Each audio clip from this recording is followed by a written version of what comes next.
આજની આ વાર્તા શંકર ભગવાનની છે. ખૂબ જ સમજવા જેવી વાર્તા છે. દરેક સ્ત્રી બહેનોએ પોતાના પતિને અવશ્ય આ વાર્તા સંભળાવે. ખૂબ જ જીવનમાં સમજવા જેવી જ્ઞાનવર્ધક વાર્તા છે. મિત્રો, એકવાર ભગવાન શિવ કૈલાસ પર્વત ઉપર બેઠા હતા. ત્યારે માતા પાર્વતી ત્યાં આવી પહોંચ્યા અને કહે છે કે પ્રભુ, મારા બે પ્રશ્ન છે. મને પ્રશ્નોના જવાબ આપી સંતોષ આપવાની કૃપા કરો. પછી ભગવાન શિવ કહે છે કે હે પાર્વતી, હું તમને અવશ્ય બંને પ્રશ્નોના જવાબ આપીશ. ત્યારે માતા પાર્વતીએ કહ્યું કે મારો પહેલો પ્રશ્ન છે કે સ્ત્રીની કઈ આંગળીમાં વીંછિયા પહેરવાથી પતિ હંમેશા કર્જમાં ડૂબેલો રહે છે. અને મારો બીજો પ્રશ્ન છે કે કયા લોકો હંમેશા જીવનમાં દુઃખી રહે છે, કયા લોકો ક્યારેય ધનવાન નથી બનતા, તેઓ કેટલી પણ પૂજાપાઠ કરી લે. માતા પાર્વતીની વાત સાંભળી ભગવાન શિવ બોલ્યા કે પાર્વતીજી, બધી જ સુહાગન સ્ત્રીઓ માટે 16 શૃંગાર સજવો એ ખૂબ જ મહત્વપૂર્ણ છે. અને એક વીંછિયા પણ એક છે જે સુહાગણનો શૃંગાર છે. માટે દરેક સૌભાગ્યવતી સ્ત્રીઓ વીંછિયા અવશ્ય પહેરે છે. ભગવાન શિવ કહે છે કે પાર્વતીજી, જ્યાં એક બાજુ સુહાગણ સ્ત્રી માટે વીંછિયા પહેરવી જરૂર છે, ત્યાં બીજી બાજુ વીંછિયા પહેરવાના સમયે એક ભૂલ પતિના જીવનને કર્જમાં ડૂબાવી નાખે છે. અને પરંતુ એક વાત નિશ્ચિત છે કે કેટલાય લોકો જીવનમાં સુખી નથી રહેતા. તેઓ કેટલી પૂજાપાઠ કરી લે અને સ્ત્રીના પગની કઈ આંગળીમાં વીંછિયા પહેરવાથી પતિ કર્જમાં ડૂબી જાય છે અને કયા કર્મ કરવાથી વ્યક્તિ દુઃખી જીવન જીવે છે. ભગવાન શિવ કહે છે કે પાર્વતીજી, તારા બંને પ્રશ્નો ખૂબ મહત્વપૂર્ણ છે. આ બંને પ્રશ્નોના ઉત્તર વાર્તાના માધ્યમ દ્વારા હું તને સમજાવું છું. વાર્તાને પૂરા મનથી અને આખી સાંભળજે, કેમ કે અડધી અધૂરી કહાની સાંભળવાથી અડધું અધૂરું જ જ્ઞાન પ્રાપ્ત થાય છે. એક ગામમાં એક ગરીબ ખેડૂત રહેતો હતો. તેઓ પોતાનું ગુજરાત માંડ ચલાવતા હતા. બંને જણા ખેતરમાં મજૂરી કરતા હતા. આટલી બધી ગરીબાઈમાં રહેવા છતાં પત્ની તેના જીવનમાં પૂરી રીતે સંતુષ્ટ હતી, કેમ કે તેનો પતિ ગરીબ હતો પણ પતિ ધર્મનું પાલન કરતો હતો, સદાચાર હતો. પણ ખેડૂતને આ વાત ખટકતી હતી કે તેના મિત્રો અને સગા સંબંધીઓને જોઈને ખૂબ દુઃખ થતું હતું કે તેઓ આરામથી જીવન ગુજારતા હતા અને ખેડૂત ખૂબ ગરીબાઈમાં જીવન જીવતો હતો. ભગવાન શિવ બોલ્યા કે પાર્વતીજી, એક દિવસ ખેડૂતનું નસીબ ખુલી ગયું. તેઓ જંગલમાં લાકડી લેવા ગયા ત્યારે તેને ભગવાન વિષ્ણુ અને લક્ષ્મીજી બેઠેલા જોયા. માનો કે તેના પૂર્વજન્મના કર્મો સારા હતા. પતિ પત્ની ભગવાન વિષ્ણુ અને લક્ષ્મીજી પાસે ગયા અને ખેડૂતને બોલ્યો કે હું ભગવાનની સેવા પૂજા બહુ ભક્તિભાવપૂર્વક કરું છું. તમે મારી ગરીબી દૂર કરો. ભગવાન કંઈ બોલે તેની પહેલાં જ તેની નજર ખેડૂતની પત્નીના પગ ઉપર પડી અને ખેડૂતની પત્નીને કહેવા લાગ્યા કે તારા પતિ ઉપર એટલા માટે ગરીબી અને કર્જ છે કેમ કે તે વીંછિયા ઠીક નથી પહેરી, તે ત્રીજી આંગળીમાં વીંછિયા પહેર્યા છે. માતા લક્ષ્મીએ ખેડૂતની પત્નીને વીંછિયા આપી અને પહેરવાની રીત બતાવી. ભગવાન શિવ કહે છે કે પાર્વતી, તારો પહેલો પ્રશ્ન છે કે સ્ત્રીએ કઈ આંગળીમાં વીંછિયા પહેરવાથી પતિ કર્જમાં ડૂબેલો રહે છે. તો સાંભળી લે કે સ્ત્રીએ વીંછિયા કેવી રીતે પહેરવા જોઈએ કે જેનાથી તેના પતિ ઉપર સંકટ ના આવે, ગરીબી ન આવે. ભગવાન શિવ કહે છે કે પાર્વતીજી, પછી વિષ્ણુજી ખેડૂતની પત્નીને કહે છે કે સૌભાગ્યવતી સ્ત્રીઓ માટે વીંછિયા 16 શૃંગારમાંથી મહત્વપૂર્ણ એક શૃંગાર છે. પરંતુ ધ્યાન રાખો કે ક્યારેય પગમાં સોનાની વીંછિયા ન પહેરવી જોઈએ. સોનાની વીંછિયા પગમાં પહેરવાથી લક્ષ્મીજીનું અપમાન થાય છે અને જે લક્ષ્મીનું અપમાન કરે છે તેના ઘરમાં ક્યારેય સુખ, સંપત્તિ, ઐશ્વર્ય પ્રાપ્ત નથી થતું. ભગવાન વિષ્ણુ કહે છે કે સ્ત્રી અલગ અલગ ચિત્રોની વીંછિયા પહેરે છે, તેવામાં એક વાતનું વિશેષ ધ્યાન રાખવું જોઈએ. વીંછિયા ક્યારેય અવાજ કરવાવાળું ન હોય. જે વીંછિયા અવાજ કરવાવાળી હશે તો સમજી લો પતિ પર હંમેશા કર્જ વધશે અને તે જીવનભર કર્જથી મુક્ત નથી થઈ શકતો. વીછિયા હંમેશા પગના અંગૂઠાની બાજુવાળી આંગળીમાં જ પહેરવી જોઈએ. જો કોઈ સ્ત્રી બીજી આંગળીમાં પણ વીછિયા પહેરવા ઈચ્છતી હોય તો બિલકુલ પહેરી શકે છે, પણ એ વાતનું વિશેષ ધ્યાન રાખો કે બીજી આંગળી ભૂલથી પણ ખાલી ન છોડો, કેમ કે અંગૂઠાની પાસવાળી આંગળીના લીધે પતિને આર્થિક સંકટનો સામનો કરવો પડે છે. ભગવાન વિષ્ણુ ખેડૂતની પત્નીને આગળ કહે છે કે ક્યારેય કોઈ સ્ત્રીએ તૂટેલી વીછિયા ન પહેરવી જોઈએ. પગમાં તૂટેલી વીછિયા પહેરવાથી પતિના જીવનમાં આર્થિક સંકટ ઉત્પન્ન થાય છે, માટે કોઈ પણ સ્ત્રીએ ભૂલથી પણ આવી ભૂલ ન કરવી જોઈએ. હવે વિષ્ણુજી ખેડૂતની પત્નીને ખૂબ જ મહત્વપૂર્ણ વાત બતાવતા કહે છે કે કોઈ પણ સ્ત્રીએ પોતાની વીછિયા કોઈ પણ બીજી સ્ત્રીને માગવા પર પણ ન આપવી જોઈએ, કેમ કે વીછિયા આપવાથી પતિના જીવનમાં આવનારી ધનવર્ષા અવરોધાય છે અને હંમેશા ગરીબીમાં ઘેરાયેલો રહે છે. ભગવાન શિવે કહ્યું કે પાર્વતીજી, આવી રીતે ખેડૂતની પત્નીએ ભગવાન વિષ્ણુની વાત સારી રીતે સમજી અને ઠીક રીતે તેના પગમાં વીછિયા ધારણ કર્યા. આટલું બતાવી ભગવાન વિષ્ણુ અને લક્ષ્મીજી અંતર ધ્યાન થઈ ગયા. તેઓ પ્રણામ કરી આગળ વધ્યા અને જોયું કે ત્યાં બહુ મોટી ગુફા છે. તે ખેડૂત હિંમત રાખીને તે ગુફામાં દાખલ થયો. તે ખેડૂત ગુફાની અંદર ગયો તો તેને આશ્ચર્ય થઈ ગયું કે આ શું, આટલો બધો ખજાનો! તેને ખજાના ઉપર કબજો કરી લીધો અને લઈ લીધો અને ગુફાને પથ્થરો અને ઝાડીઓ વગેરેથી ઢાંકી દીધી. ભગવાન શિવે કહ્યું કે પાર્વતી, વિષ્ણુ લક્ષ્મીના લીધે તેને ખજાનો મળ્યો.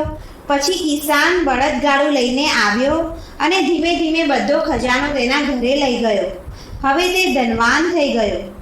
ધીમે ધીમે તેઓ પાસે ચાકર, ઘર, ગાડી વગેરે બધું થઈ ગયું. હવે તે ખેડૂતની લાલચ ધીમે ધીમે વધવા લાગી.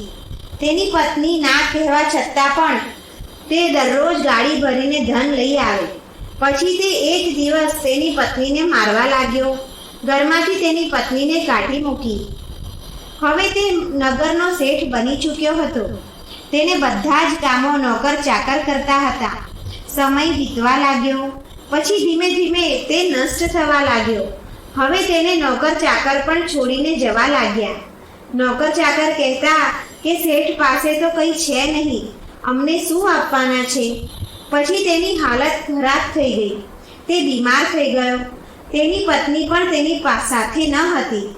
હવે તેને થયું કે હું જોઉં તો ખરો કે મારા વિશે ગામના લોકો શું વાત કરે છે. પછી તે એક દિવસ વેશ બદલીને ગામના પાદરે ગયો અને એક વ્યક્તિને પૂછ્યું કે ભાઈ, આ ગામના શેઠ વિશે કહો ને, તે કેવા છે? તે વ્યક્તિ બોલ્યો કે અરે ભાઈ, તમે જે શેઠની વાત કરી રહ્યા છો તે બહુ બદનસીબ છે. ભગવાન શિવ બોલ્યા કે પાર્વતી, જ્યારે આટલી જ વાત શેઠે સાંભળી તે પૂછવા લાગ્યો કે શેઠ બદનસીબ કેવી રીતે, એ મને બતાવો. ત્યારે તે વ્યક્તિ કહેવા લાગ્યો કે ભાઈ, જ્યારે તે શેઠ ગરીબ હતો ત્યારે તેની પત્ની તેની સાથે રહેતી હતી. તે સ્ત્રી ખૂબ જ સમજદાર અને ભલી હતી. તે શેઠનો પૂરો સાથ આપતી હતી. ખૂબ જ મહેનતુ હતી. પછી જ્યારે શેઠ પાસે ધન દોલત આવી ગઈ ત્યારે ખરાબ સંગતથી તેની પત્નીને મારી પીટીને બહાર કાઢી મૂકી. હવે ઘરમાં ના પત્ની છે, ના છોકરાઓ છે, ના ધન દોલત છે. હવે તે શેઠ ખુદ એક ભિખારી છે. પત્ની પણ ગઈ, પૈસા પણ ગયા. હવે ભાઈ, તમે જ બતાવો, આવા વ્યક્તિ બદનસીબ ન હોય તો શું ભાગ્યશાળી હોય? ભગવાન શિવ કહે છે કે પાર્વતી, હવે તે શેઠ ઘરે પાછો આવ્યો. એક ગરીબ ખેડૂત બનીને તે ગુફા પાસે પહોંચ્યો જ્યાં ભગવાન વિષ્ણુ અને લક્ષ્મીજી મળ્યા હતા.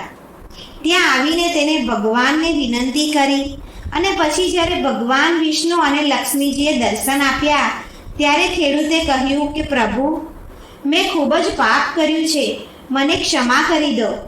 હવે હું શું કરું? ભગવાન વિષ્ણુએ કહ્યું કે તારી પત્નીની માફી માંગી લે અને પાછી લઈ આવ અને જીવનભર પતિ ધર્મનું પાલન કરો. ત્યારે ખેડૂતે પૂછ્યું કે પ્રભુ, એક પત્નીના તરફ પતિ ધર્મ શું હોય છે? હું તેનું પાલન કેવી રીતે કરું? પછી વિષ્ણુજીએ ખેડૂતને બતાવ્યું કે પત્નીનું સન્માન કરવું પતિનો ધર્મ છે. સન્માન વગર કોઈ પણ સંબંધ આસાનીથી નથી આગળ વધતો. માટે સંબંધોમાં સન્માન કરવું ખૂબ જ જરૂરી છે. પત્ની પણ એટલી જ સન્માનની હકદાર છે જેટલા પતિ હોય છે. એક પતિ હંમેશા તેની પત્નીનો સન્માન કરે છે અને તેના સન્માનની રક્ષા પણ કરે છે. પતિ ધર્મ એટલે પત્ની સાથે જોડાયેલા દરેક ધર્મને સારી રીતે નિભાવવો. દરેક પતિનો આ ધર્મ હોય છે. પત્નીની બધી જ જરૂરિયાતોને ધ્યાન રાખે અને તેની જવાબદારીઓને નિષ્ઠાપૂર્વક પૂરી કરે. પત્નીને બોજ બિલકુલ ન માને. પત્નીને પોતાના જીવનનો જરૂરી એક હિસ્સો સમજે. પત્નીની નાનામાં નાની ખુશીનું ધ્યાન રાખે.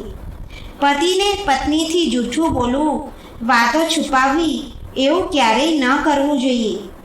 ભગવાન વિષ્ણુએ આગળ કહ્યું કે કોઈ પણ સંબંધમાં જૂઠું હોય તો તે સંબંધ વધારે સમય આગળ નથી ચાલતો.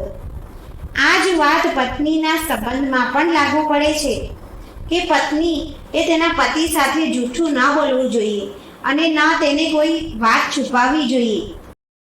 એકબીજાની ઈમાનદારી અને પ્રેમ સંબંધને મજબૂત બનાવે છે. પતિની જવાબદારી છે કે દરેક પરિસ્થિતિમાં પત્નીનો સાથ આપે. પતિ પત્નીના સંબંધમાં ઈમાનદારી હોવી ખૂબ જ જરૂરી છે. વૈવાહિક જીવનમાં પતિ પત્ની સિવાય ત્રીજા વ્યક્તિ આવવી ન જોઈએ. એક સારો પતિ તેની પત્નીનો સારો માર્ગદર્શક હોય છે. સૌથી મહત્વપૂર્ણ વાત એ છે કે એક પતિ તેની પત્ની માટે સારો માર્ગદર્શક હોવો જોઈએ. પત્નીને સાચી સલાહ આપવી એ પણ પતિનો ધર્મ છે. દરેક પત્ની ઈચ્છે છે કે તેનો પતિ તેને પ્રેમ કરે, પ્રામાણિક રહે અને આવું વિચારીને કોઈ બુરાઈ નથી, કોઈ ખરાબ નથી. પત્નીની દેખભાળ કરવી પતિની જવાબદારી હોય છે. પતિ પત્નીએ એકબીજા પર અતૂટ વિશ્વાસ રાખવો જોઈએ. તે એક સારા પતિ પત્નીની નિશાની છે. પતિએ ક્યારેય તેની પત્નીનો વિશ્વાસ ન તોડવો જોઈએ. એક પતિ માટે પત્નીથી મોટું શુભચિંતક કોઈ નથી હોતું. પત્ની ક્યારેય તેના પતિનું ખરાબ નહીં વિચારતી. એવામાં તેના દ્વારા કોઈ સુઝાવ હોય તો તે જરૂર સાંભળવો જોઈએ. પોતાની પત્નીની તુલના ક્યારેય બીજી સ્ત્રી સાથે ન કરવી જોઈએ. આ જ પતિનો ધર્મ છે. કોઈ પણ પતિએ તેની પત્નીમાં ખામીઓ ન નીકાળવી જોઈએ. તે જેવી જ હોય તેવો તેનો સ્વીકાર કરો. પતિની જવાબદારી હોય છે કે પત્નીનું સન્માન કરે. ભગવાન શિવ કહે છે કે હે પાર્વતી, આ પ્રકારે તે ખેડૂતે જીવનભર પતિના કર્તવ્યને પાલન કરવાનું વચન લીધું અને ત્યાંથી ચાલી ગયો. ભગવાન શિવ કહે છે કે હે પાર્વતી, તારો બીજો પ્રશ્ન હતો કે કયા લોકો જીવનભર દુઃખી રહે છે. તો સાંભળ, જે પુરુષ તેના પતિ ધર્મનું પાલન નથી કરતો તે હંમેશા દુઃખી રહે છે કે જે કેટલી પૂજાપાઠ કેમ ન કરી લે. જેવી રીતે આ ખેડૂત ગરીબ હતો ત્યારે પતિ ધર્મનું પાલન કરતો હતો. પૈસા આવવાથી મોહ માયાથી કર્તવ્ય ભૂલાઈ ગયું. પત્નીને ધિક્કારી દીધી. પત્નીને ધિક્કારવાના કારણે એક દિવસ એવો આવ્યો કે તે પુનઃ ભિખારી બની ગયો અને પછી જ્યારે તે ખેડૂત તેની પત્ની પાસે જઈ માફી માંગી અને ઘરે લઈ આવ્યો અને પતિ ધર્મનું પાલન કરવા લાગ્યો તો તે ધનવાન થઈ ગયો. પોતાની પત્ની સાથે ખુશીથી રહેવા લાગ્યો. માટે અંતમાં હું એટલું જ કહેવા માંગીશ કે જે મનુષ્ય પોતાનું કર્તવ્ય નિભાવે છે, પતિ ધર્મનું પાલન કરે છે, તેના ઘરમાં સુખ શાંતિ અવશ્ય બની રહે છે અને માં લક્ષ્મીનો વાસ થાય છે. મિત્રો, આ પ્રકારે શિવજીએ પાર્વતીજીને તેમના પ્રશ્નનો ઉત્તર આપ્યા અને એક પતિએ કેવી રીતે પત્નીના હિતમાં પતિ ધર્મનું પાલન કરવું જોઈએ તે સમજાવ્યું. પછી માતા પાર્વતી પતિ ધર્મની વાતો સાંભળીને પ્રસન્ન થઈ ગઈ. જો મિત્રો આ વાર્તા તમને પસંદ આવી હોય તો લાઈક કરો, તમારા સગા સંબંધીઓ સાથે શેર કરો અને ચેનલને હજુ સુધી તમે સબસ્ક્રાઈબ ન કરી હોય તો સબસ્ક્રાઈબ જરૂર કરો. જય ભોલેનાથ.